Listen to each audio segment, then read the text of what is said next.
Assalamualaikum and welcome to our channel।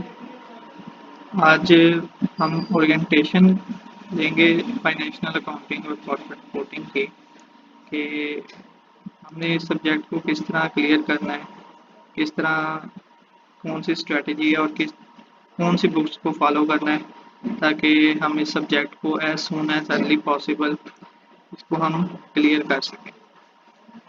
ये new study scheme है updated 2023।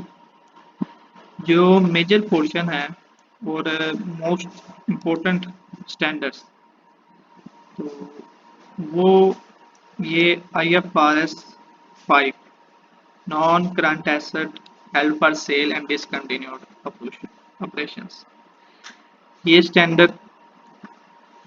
उसके बाद IFRS 15 revenue from contract with customers,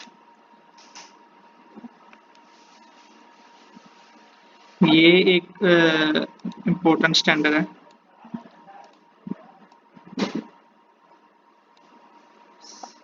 उसके अलावा जो most of the important standard है जो पेपर में एक ज़्यादा मार्क्स का आता है वो IAS 12 इनकम टैक्स। ये स्टैंडर्ड बेसिकली ऐसे स्टैंडर्ड हैं जो कि थोड़े टेक्निकल हैं, इनको समझने में आपको थोड़ा टाइम भी लगेगा। ये स्टैंडर्ड प्रैक्टिस बेस्ड स्टैंडर्ड हैं, दे नीड प्रैक्टिस और इसके क्वेश्चंस भी थोड़े कॉम्प्लेक्स किस्म के पेपर में आ जाते हैं। एक लास्ट स्टैंडर्ड IFRS 16 लीज, ये स्टैंडर्ड मेजर पोर्शन पेपर का ले जाते हैं। ऑल थ्रू सारे स्टैंडर्ड्स ही इम्पोर्टेंट हैं, सब में से ही कुछ ना कुछ पार्ट का पेपर आता ही रहता है। ऐसा नहीं होता कि कोई एक स्टैंडर्ड वो एक दो स्टैंडर्ड्स कभी स्किप कर भी देता है, लेकिन मोस्टली वो सबको ही टच कर लेता है थोड़ा। तो